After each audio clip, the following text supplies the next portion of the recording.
Aconteceram ontem em 50 cidades, aquelas com mais de 200 mil habitantes, que têm segundo turno, o segundo turno das eleições para prefeito. Bem, o que se pôde notar com clareza, insofismável clareza, foi que o Lula venceu mais uma vez. Pegou o Fernando Haddad e fez dele prefeito de São Paulo. Todas as pesquisas, até pouco tempo atrás, davam o Fernando Haddad lá na rabeira, chegou a estar em quarto lugar, até 3% nas pesquisas. Serra, com os 30, ele vai pedrado, chegou a ter 35% da preferência, liderando todas as pesquisas na cidade de São Paulo. Depois veio o Russomano e deu aquela virada, passou a ser o Russomano o que estava na ponta. E o Lula insistindo com o poste que ele inventou, que era o Fernando Haddad, ex-ministro da Educação, que foi alvo de inúmeras críticas. Veja, Estadão, Folha de São Paulo, todos abertamente, declaradamente serristas, torcendo, não só torcendo, fazendo campanha para o Serra. O editorial do jornal O Estado de São Paulo, de sexta-feira, foi assim algo extraordinário. Ele violou qualquer regra de bom senso, de imprensa, e eu acho que até a lei eleitoral foi violada com aquele editorial que fizeram. As pesquisas apontavam Haddad com 56% contra 44%. Quase fechou a conta. 3.387.000 votos para Haddad. É o novo prefeito de São Paulo. Venceu Lula, sem dúvida. Se o Haddad não tivesse o apoio de Lula e de Dilma Rousseff, certamente ele não teria sido eleito. Não há nenhuma dúvida disso. É a única coisa que tem líquida e certa nessas eleições. Bom, aí o que é que se lê na imprensa do centro do país? Tentando dar uma virada naquilo que está tudo ali, claro, líquido, indiscutível, estão tentando dar outra formatação. A formatação perfeita, correta é: nenhum partido venceu a eleição. Quem venceu a eleição foram os candidatos, aqueles candidatos que venceram. Em São Paulo, sim, ficou clara a vitória de Lula, mas fora disso, não. Quem venceu foram os candidatos. O PSB, que é um partido tido como pequeno até agora, conquistou uma série de prefeituras, inclusive desbancando o PT lá em Recife. Quer dizer, agora querem dar uma conotação partidária para as eleições que não existe. Aliás, desde 90 e picos, lá, 90, quando o Fernando Collor de Mello se elegeu presidente, é que partidos políticos deixaram de ser aquilo que eram.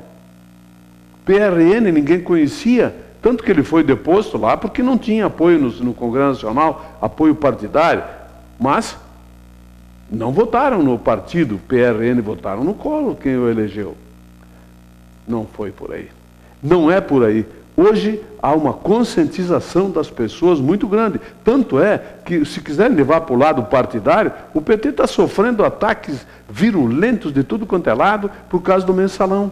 Seus principais ex-dirigentes são alvos de condenações fantásticas lá do Supremo Tribunal Federal. Isto não mudou a eleição. O PT venceu tanto quanto o PSDB, tanto quanto o PSB.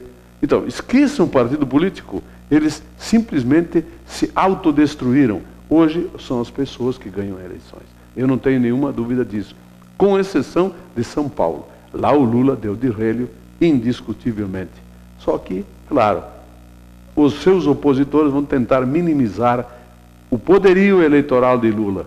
Não do PT, do Lula.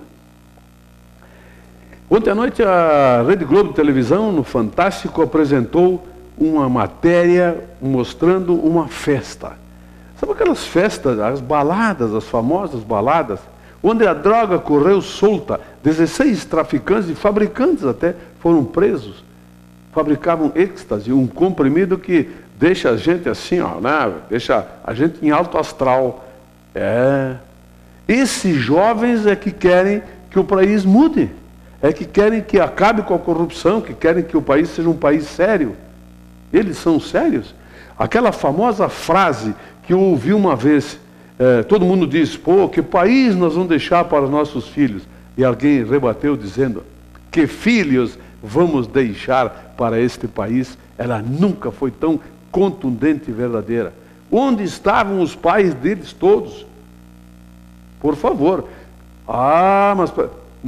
Não vem com aquele papo que não dá para... Eles são independentes. São independentes o quê? Tem que ser levado, sim, aqui, ó, na rédea curta. Nenhum objeto seria roubado se não tivesse quem comprasse.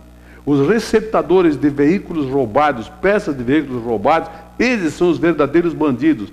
Não haveria traficante de drogas se não houvesse consumidores. Está vendo um foco errado nessas coisas todas aí, no meu modo de entender. Por quê que se trafica drogas? Porque tem quem consuma. E querem aliviar tudo agora para consumidor de droga. Ele é inocente, quer dizer, não, inocente, é inocente. Culpado sou eu que estou aqui falando, achando que eles estão errados. Vai ver que é por aí, estou errado, eles são inocentes. Eu assisti ontem um filme 007, Operação Skyfall.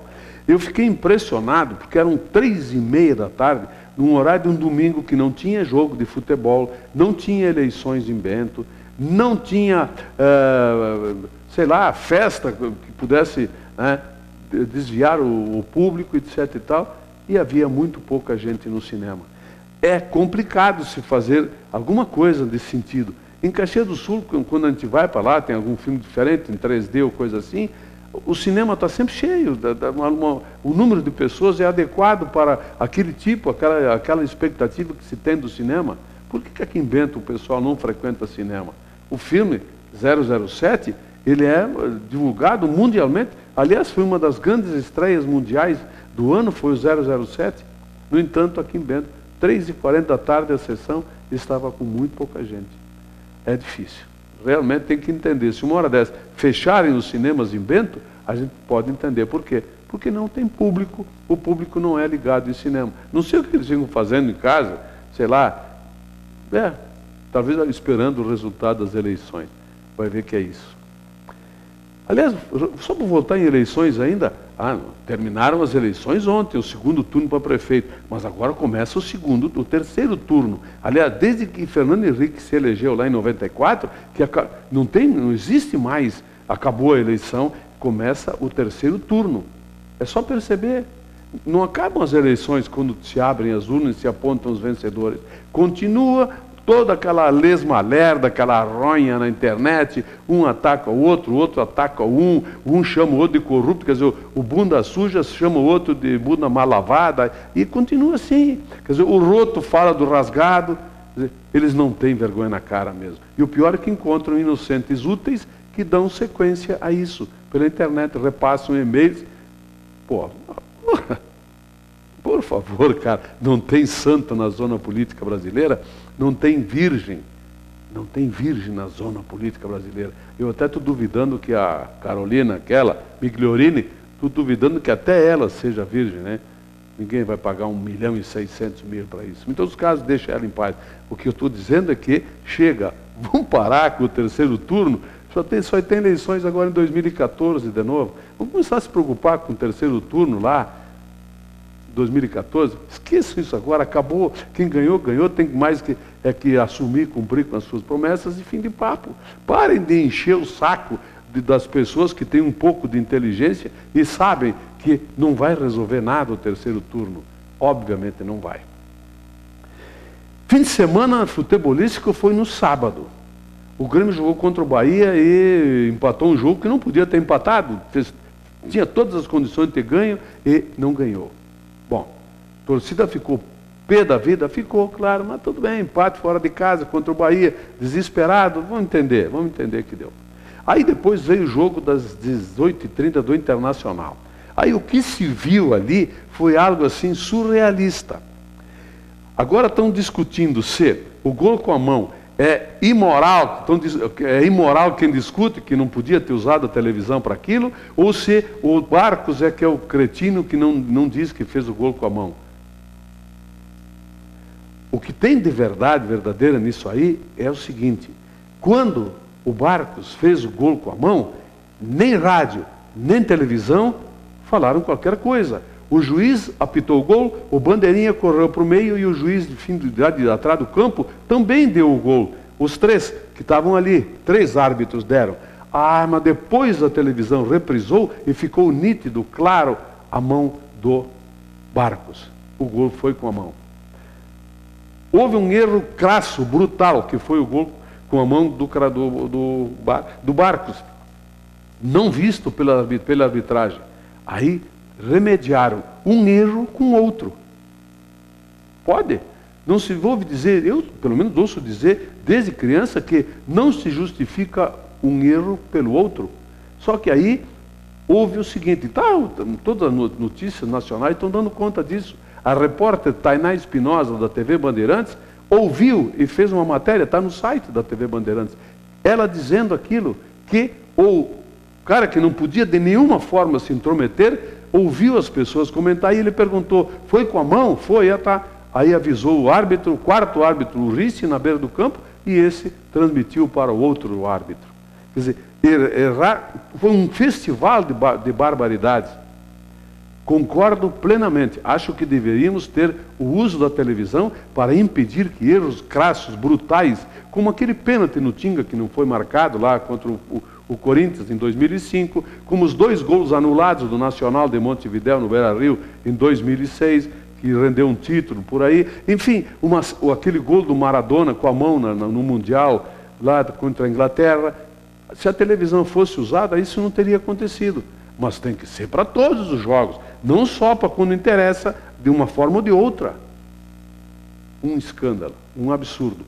Corrigiram um erro com outro, só no Brasil.